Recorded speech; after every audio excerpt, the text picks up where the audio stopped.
Dave Ramsey's Baby Steps. Hello Internet, and welcome to another installment of Financial Journey, where I bring you the financial education that I never received growing up. Debt is an epidemic that is quickly sweeping through our economy and financially crippling generations of people, particularly millennials like myself. If you or someone you know feels trapped in an endless cycle of debt, where there is no light at the end of the tunnel, and you simply feel you'll be paying off your student loans or your credit cards until you die, fear not. With commitment and sacrifice, you can leave your debt in the past and grow your wealth for the future. Today, we're going to discuss one of the most successful and well-known systems for eliminating your debt forever. If you spent even 30 seconds looking online for how to get out of debt, I'm quite sure you'll have seen the name Dave Ramsey. Today, we'll be going over Dave and Ramsey Solutions' baby steps, including some of my own commentary on the concept. Love him or hate him, Dave Ramsey is a titan of the industry who has helped literally millions of people escape debt. Although he and I may not agree on everything, this is by no means meant to bash Dave's methods or character. At the core of Dave's plan is a simple concept: no more debt, ever, for any reason. The one exception to this is possibly for a mortgage under very specific conditions. The other requirement is to get on a written budget to not only understand where your money is going each month, but to take control and direct your money rather than looking back and wondering where it all went. The baby steps are as follows. Step 1, save $1,000 as a starter emergency fund. Step 2, pay off all debt using the debt snowball method. Step 3, save an emergency fund of 3 to 6 months of expenses. Step 4, save 15% of income in retirement accounts. Step 5, invest in college funds for kids. Step 6, pay off the home early. And Step 7, build wealth and give. Let's take a closer look. Before we even get to the baby steps, we need to agree to not take on additional debt and to get on a written budget. The concept here is simple. It is very hard to get out of debt if you're actively digging yourself a bigger hole. And no matter how much you make, it is impossible to pay off debt if you're spending more than you make. Getting on a written budget means that prior to beginning a month, every dollar of income is already allocated. And no matter what, you stick to this predetermined budget. On the off chance an emergency comes up that you haven't accounted for, rather than change your budget, the emergency fund we'll discuss next can be used. A basic budget may look something like this.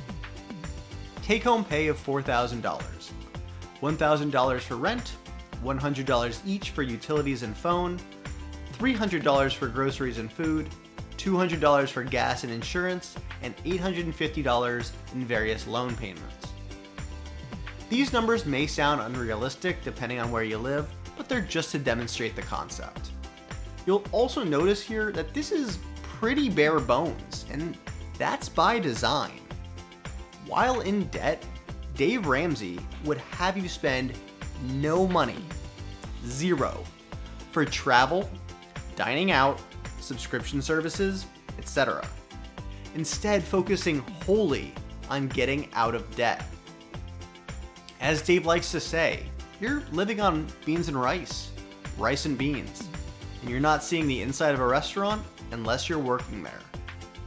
With such a basic budget, the family would have $1,450 left over to start the rest of the baby steps.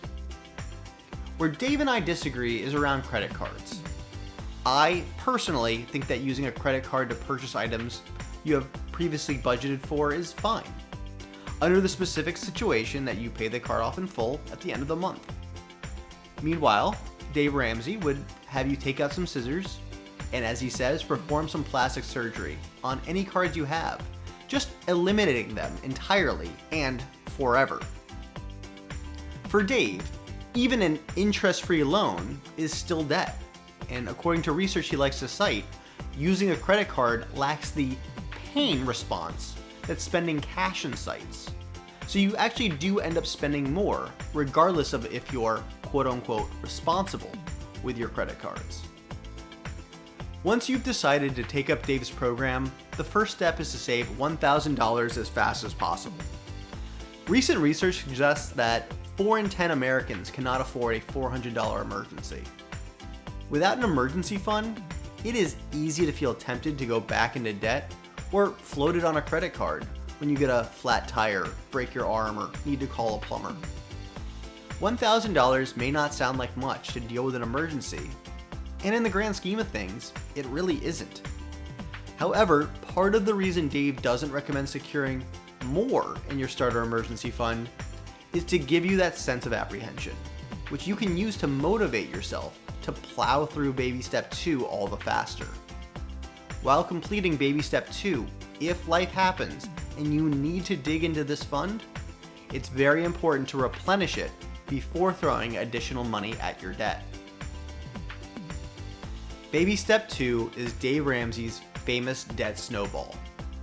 I don't know if he invented it or not, but he's the one I attribute this system to these days. And the idea here is pretty simple. You list your non-mortgage debts, smallest to largest, and then pay the minimum payments on everything but the smallest debt, which you then attack with all of the extra cash that you can scrounge up until it's gone. Then you move on and hit the next largest debt with just as much vigor, rolling in that minimum payment from the first debt that you no longer have to pay. This continues on and on until you are debt-free. Let's look at a practical example. Let's say the family from our budget example has 4 debts: a $15,000 student loan with a $350 minimum payment, $10,500 on a car, again with a $350 minimum, and 2 credit cards with $1,500 and $3,000 and minimum payments of $50 and $100 respectively. I've listed the interest rates here, but in the debt snowball method, interest rates are not considered. So as I said, first we list them from smallest to largest. Then we pay minimum balances on the larger credit card, the car, and the student loans. The $1,450 extra that we found in our budget gets added to the $50 minimum for the smaller credit card, and that gets paid off in 1 month. The next month, we're down to 3 debts, where the $1,450 extra and the $50 minimum that we've captured back by paying off the first card will get added to the $100 minimum payment for the second credit card, which now has a balance of $2,900. At this rate, all the credit card debt is eliminated in less than 3 months. Altogether, this family, which had a $30,000 debt, and that's 62.5% of their total take-home salary, will be debt-free in under 14 months. And this can be completed even faster if additional income can be obtained. You can go out and deliver pizzas, drive Uber, babysit, tutor, or get a part-time job. Anything you can do, and throw all of that extra income at the debt. You don't have to keep these additional hours or jobs indefinitely. But particularly when your budget is tight or your debt is large, an additional $1,000 to $1,500 a month is incredibly impactful. In this example, an extra $1,000 a month would drop the time until they're debt-free all the way to just 10 months, even accounting for the interest. Now, Dave will readily admit this is not mathematically the most efficient method for paying off debt. That would be something like the debt avalanche, which actually pays off debts by order of interest rate to minimize the interest accumulation. However, by attacking the smaller debts first, it can provide more motivation as you clear debt after debt at a more rapid pace. So which is better? Ultimately, I think it really depends on the person. As long as you stick with it, both will get the job done and get you out of debt. For someone who can stay dedicated, where they're only watching their balances decline and not seeing debts paid off, personally, I would recommend that person to utilize the debt avalanche. But the debt snowball is a tried and true approach that may help you take that extra step and get all the way to the finish line and become debt-free. My biggest point of contention here is Dave's insistence on stopping all retirement savings, including company-matched employer contributions. While the goal of the debt snowball is to pay down debts as quickly as possible so that you're only withholding these contributions, say 1 to 3 years in most cases, this could ultimately cost you tens of thousands of dollars, not just from the match itself, but from the potential growth over decades. In my own financial journey, I was fortunate to come out of school with relatively low debt, so I'm not particularly worried about it, and I've maintained the 401k contribution to at least secure the company match while paying my student loans off. Here in baby step 3, now that you're debt-free other than the house, your budget can get a bit more lax and include some dining out, movies, and so on. But any extra money should build the $1,000 starter emergency fund until it is fully funded with a full 3 to 6 months of your basic living expenses. This fund is not to be invested, but rather parked in a high interest savings account where the interest earned will more or less let it keep up with inflation. Why is holding 3 to 6 months of expenses recommended? Because life happens. When you get into a car accident, or lose your job, or have the AC blow in the middle of summer, or your heat go out during the winter, or find yourself unable to work following an injury, it's very tempting to just get right back into debt. The emergency fund is there to cover these and other expenses, or just support you until your income resumes. Hopefully you'll never need to dig into these funds, much like insurance, but the odds are you will at some point. Like with the $1,000 starter fund, replenishing this fund becomes priority number 1 once everything returns to normal. With debts paid off and an emergency fund fully secured, the next step is to hit the like button. It really will help out the channel. In all seriousness, this is where this system really begins to get fun. Steps 4, 5, and 6 all really happen simultaneously, but in a bit of a hierarchical fashion. Step 4 is to contribute 15% of your gross pre-tax income to retirement accounts. Until you've completely maxed these out, these are going to be your tax-advantaged accounts, such as an employer-offered 401k or 403b, and both your traditional and Roth IRA accounts. I'll discuss these all at length in a future video, but while post-tax Roth contributions are oftentimes the most beneficial, all of these accounts have tax benefits either on the contributions or the withdrawn money under the condition that any money invested stay there until retirement age of at least 59 and a half. Step 5 is to invest in college funds for your children if you so choose. Again, using tax-advantaged accounts such as a 529 savings plan or a Coverdell education savings account. And step 6 is to throw any extra money in your budget to tackle your mortgage early. Unlike most investments which have volatility around the returns year to year, when you pay off debt, you lock in the gains at the level of the interest rate of the debt with no inherent risk. This is another place that Dave and I do differ somewhat on our opinions. None of this is bad advice and will certainly ultimately build wealth. However, depending on your age, paying off the mortgage early can be a net loss compared to other investment options. If you're in your 20s or 30s, the growing power that compound interest can provide is so powerful that I personally would rather invest this money. The idea here is that you're actually able to deal with the market volatility and risk because you're investing long term, where historically returns have been around 10%. Although you'll pay more in interest on the mortgage, you'll have the opportunity to secure these larger gains and simply pay off the house in full once you're ready to retire, or no longer comfortable with the inherent risk, keeping the remainder invested.